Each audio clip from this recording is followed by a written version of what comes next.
बिस्मिल्लाहिर्रहमानिर्रहीम। आज हम बात करेंगे द इंडेफिनिट टेंस पे। इंडेफिनिट टेंस, इसमें 3 टेंस शामिल हैं: present indefinite tense, past indefinite tense और फ्यूचर इंडेफिनिट टेंस। तो हम एक एक करके डिस्कस करते हैं, उसके बाद इनको हम कंबाइन डिस्कस करेंगे। प्रेजेंट इंडेफिनिट टेंस ऐसा टेंस जिसमें कोई काम मौजूदा ज़माने में हो और मौजूदा ज़माने में रूटीन के साथ हो, तवातर के साथ हो, एक उसके अंदर रूटीन चाहिए। रूटीन होगी तो वो प्रेजेंट इंडेफिनिट टेंस बनेगा। अब प्रेजेंट इंडेफिनिट टेंस में का हेल्पिंग वर्ब है डू और डज। वो लाहौर जाता है, ही गोज टू लाहौर। अब रूटीन से जाता है। अब इसका फार्मूला क्या है? जब हमने इसको ट्रांसलेट करना है इंग्लिश में, आसान सा फार्मूला है सब्जेक्ट प्लस वर्ब की फर्स्ट फॉर्म प्लस ऑब्जेक्ट। ये एक हमारे पास चेन भी है। इस चेन को हम ब्रेक नहीं कर सकते। अगर हम इस चेन को ब्रेक करेंगे तो हमारा टेंस जो है गलत हो जाएगा, सेंटेंस गलत हो जाएगा। जो सेंटेंस है वो इसी चेन के तहत चलेगा। अगर हम इसकी चेन की तरतीब बदलेंगे तब भी हम खराबी की तरफ जाएंगे। अब प्रेजेंट इंडेफिनिट में कुछ बातें जो आपके जहन में होनी चाहिए। इसका हेल्पिंग वर्ब है डू और डज। ये हमें नेगेटिव में जाके काम आता है, इंट्रोगेटिव में काम आता है और समटाइम जोर देने के लिए भी काम आता है। जब हम कोई जोर दे के कोई काम कहते हैं, जो आई डू होप सो, मुझे बड़ी उम्मीद है, ये मैंने जोर दिया। अब इसमें एक बात आपने ज़हन में रखनी है कि अगर हमारा सब्जेक्ट थर्ड पर्सन सिंगुलर हो, जैसा कि ही शी इट है, तो हमने वर्ब की फर्स्ट फॉर्म के साथ एस या ई एस का इजाफा करना है। ई एस का इजाफा जो है वो अगर वर्ब के आखिर में सी एच, एस एच, ओ, एक्स, डबल एस और डबल जी आ जाए तो हमने ई एस का इजाफा करना है। फॉर एग्जाम्पल, वो लाहौर जाता है, ही गोज टू लाहौर। आखिर में गो, वर्ब के आखिर में ओ आया तो हमने ई एस का इजाफा कर दिया। सलमा कपड़े धोती है, सलमा वॉशेस क्लोथ। वॉश के एंड पे क्या आया? एस एच, लिहाजा हमने ई एस का इजाफा कर दिया और इसकी प्रोनाउंसिएशन वॉशिज होगा, वॉश नहीं होगा, वॉशिज। इसी तरह अगर किसी वर्ब के आखिर में वाई आ जाए और उससे पहले कोई कॉन्सोनेंट हो तो हमने वाई को हटा के आई लगाना है और ई एस का इजाफा करना है। मसलन वो असलम कोशिश करता है, असलम ट्राइज।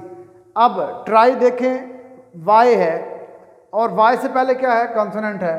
तो लिहाजा हमने ये वाई को ख़त्म करके आई लगाया, ई एस कर दिया। लेकिन एक बात और भी ज़हन में रखनी है कि अगर वाई से पहले कोई वाउल लेटर आए तो हमने सिर्फ एस लगाना है। असलम अपने वालिदैन की इताअत करता है, असलम ओबेज हिज पेरेंट्स। अब ओबे जो है वो क्या है? वाई से पहले क्या आया? ई। अब ई कंसोनेंट नहीं है, लिहाजा सिंपल एस लगेगा। राइट जी। अब आ जाए पास्ट इंडेफिनिट पे। पास्ट इंडेफिनिट क्या होता है? ऐसा काम जो गुजरे हुए ज़माने में हो, जो माजी में काम किया जाए, हो चुका हो, वो क्या कहलाएगा? पास्ट इंडेफिनिट कहलाएगा। अब पास्ट इंडेफिनिट का फार्मूला क्या है? सब्जेक्ट प्लस वर्ब की सेकंड फॉर्म प्लस ऑब्जेक्ट। यहाँ पे सिंपल सेकंड फॉर्म है, कोई एस नहीं है, कोई ई एस नहीं है, कोई आई एस नहीं है। सबसे पहले सब्जेक्ट, फिर वर्ब की सेकंड फॉर्म, फिर क्या है?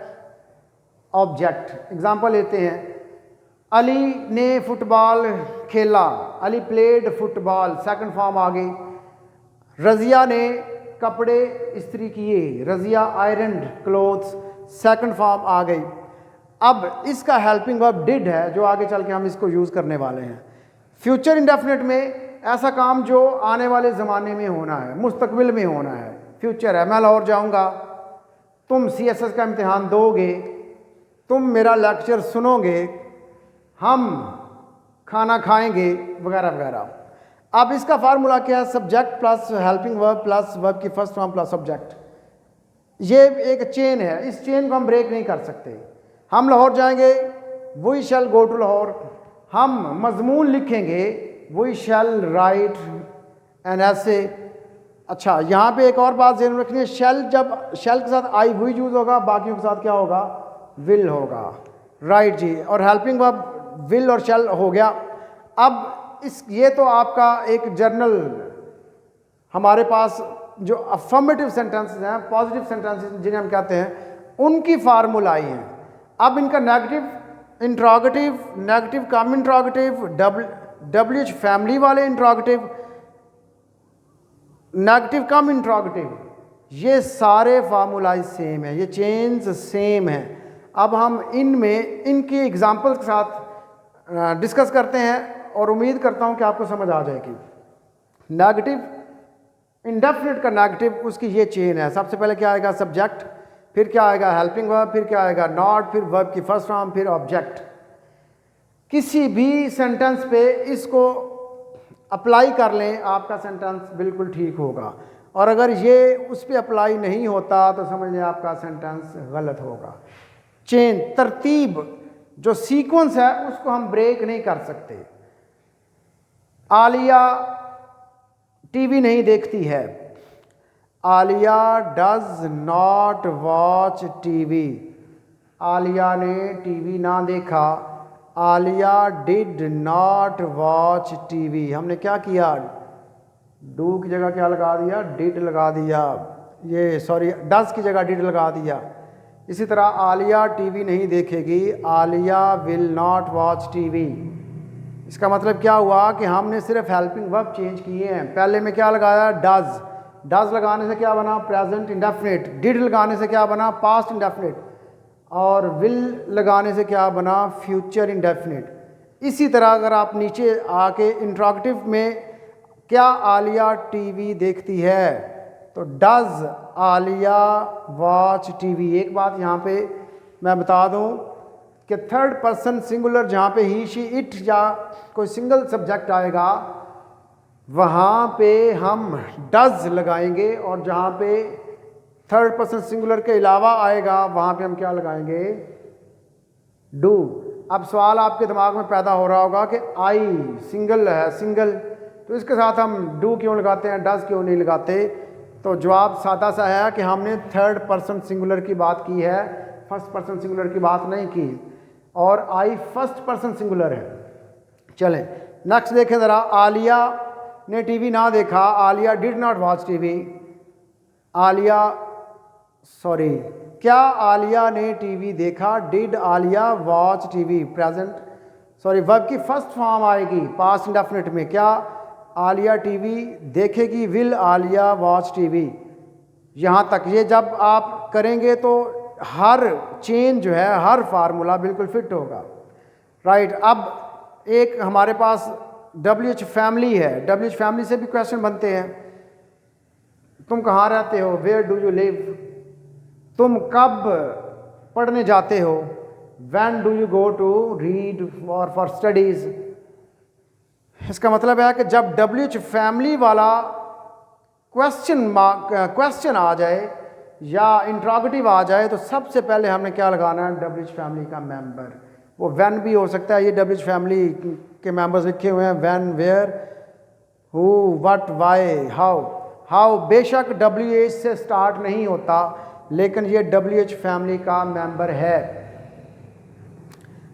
अच्छा, WH फैमिली का मेंबर सबसे पहले, उसके इमीडिएट आफ्टर क्या आएगा? हेल्पिंग वर्ब, फिर सब्जेक्ट, फिर वर्ब की फर्स्ट फॉर्म, फिर ऑब्जेक्ट। और अगर इंट्रोगेटिव नेगेटिव कम इंट्रोगेटिव आ जाए WH फैमिली के साथ तो फिर भी क्या होगा? पैटर्न सेम चलेगा। WH फैमिली का मेंबर सबसे पहले, उसके बाद हेल्पिंग वर्ब आएगा, फिर सब्जेक्ट, फिर नॉट, फिर वर्ब की फर्स्ट फॉर्म, फिर ऑब्जेक्ट और क्वेश्चन मार्क लाजमी है। अब यहाँ पे एक और बात आपसे करनी है। चेन एंड चॉइस, ये हमारे पास चेन्स हैं, लेकिन चेन्स के पास चेन्स हम ब्रेक नहीं कर सकते, हमारे पास इख्तियार नहीं है। लेकिन चॉइस का मतलब हमारे पास चॉइस वाफर है।